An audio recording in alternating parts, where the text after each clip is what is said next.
শাকিব খানের ভক্তরা, সাকিবিয়ানরা, আপনারা কোথায়? এই দেখুন কি করেছে শাকিব খানের বরবাদ। এবার বিশ্ববিদ্যালয়ের ভর্তি পরীক্ষার প্রশ্নে শাকিব খানের বরবাদের নাম। ওয়াও, এইটা কি করলো? এবার তো মনে হয় বড় রকমের ইতিহাস গড়তে চলেছে শাকিব খানের বরবাদ। এমনিতেই তো ভাই সারা বাংলাদেশে মানুষের মুখে মুখে এখন সিনেমার নাম একটাই, আর সেটা হচ্ছে বরবাদ। কোথায় ঘটেছে এই ঘটনা? কোন বিশ্ববিদ্যালয়ে এই ঘটনা ঘটিয়ে ফেললো বরবাদ? চলেন বিস্তারিত আলোচনা করি আজকের এই ভিডিওতে। আপনাদের সাথে রয়েছে আমি ওয়াসিম। ভিউয়ার্স, এদিকে দেখুন একটি লাইক বাটন রয়েছে, একটি লাইক দিয়ে ভিডিওটি শেয়ার করে দিন, সবাই যেন এই নিউজটি সম্পর্কে জানতে পারে। তো চলেন এবার মূল বিষয়ে আলোচনা করা যাক। ভিউয়ার্স, ঘটনাটি ঘটেছে মূলত খুলনা বিশ্ববিদ্যালয়ে। সেখানে খুলনা, আমি এখানে আপাতত প্রশ্নপত্রটা রেখে দেই, তা না হলে অনেকে বলবেন ভাই ভুয়া কথা বলতেছি। না, আমি ভুয়া কথা বলি না, বলতে চাইও না। এই যে প্রশ্নটা দেখুন, এই ঘটনাটি ঘটেছে মূলত খুলনা বিশ্ববিদ্যালয়ের ভর্তি পরীক্ষার সি ইউনিটের প্রশ্নে। সি ইউনিটের প্রশ্নে একটি প্রশ্ন এসেছে এরকম: বরবাদ শব্দটি কোন উপসর্গ যুগে ঘটিত? ক বাংলা, খ ফরাসি, ঘ আরবি, ঘ ফার্সি।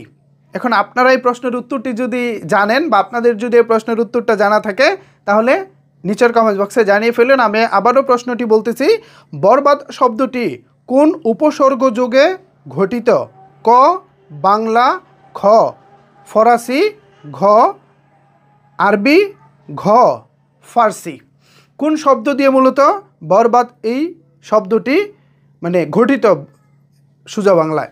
তো এই যে বিশ্ববিদ্যালয়ের প্রশ্নে শাকিব খানের বরবাদের নাম, এটা কিন্তু শাকিব খানের জন্য যেমন গর্বের, সাকিবিয়ানদের জন্যও কিন্তু বিষয়টা অনেক গর্বের। ভাইরে, আমরা এমন একজন নায়ক পেয়েছি, এটা আমাদের জন্য সত্যি ভাগ্যের। শুধু এবারই না, এর আগেও বেশ কয়েকবার ভর্তি পরীক্ষার বেশ কিছু প্রশ্নে শাকিব খানের সিনেমার নাম বা ডায়লগ বা শাকিব খান বিষয়ক বেশ কিছু বিষয় এসেছিল। বাট এবারের বিষয়টা দেখলাম ফেসবুকে হাইলাইট হয়েছে, অনেক চলচ্চিত্র বিষয়ক গ্রুপগুলোতে দেখলাম আলোচনাও হচ্ছে। ভাবলাম এরকম দারুণ বিষয়টা আপনাদেরকে যদি না জানাই তাহলে কি বিষয়টা ভালো হবে? না, খুব একটা ভালো হবে না। পাশাপাশি শাকিব খানের এই যে অর্জন, অনেকেই তো শাকিব খানকে লো ক্লাস ক্যাটাগরির নায়ক বলে নাক ছিটকায়, বা অনেকেই যারা নাক উঁচু আছেন, একটু আপার ক্লাস দর্শক আছেন, যদিও এখন আপার ক্লাসের দর্শকরা শাকিব খানের ভক্ত হয়ে গেছেন, বলতে পারি যারা শাকিব বিরোধী আছেন আর কি, যারা শাকিব খানকে দু চোখে দেখতে পারেন না অথবা সহ্য করতে পারেন না, এই টাইপের মানুষজন কিন্তু মূলত শাকিব খানকে নিয়ে নানা সময় নানা আজে বাজে কথা বলেন। সো তাদের জন্য এটা একটা উচিত জবাব হয়েছে, মোক্ষম জবাব হয়েছে।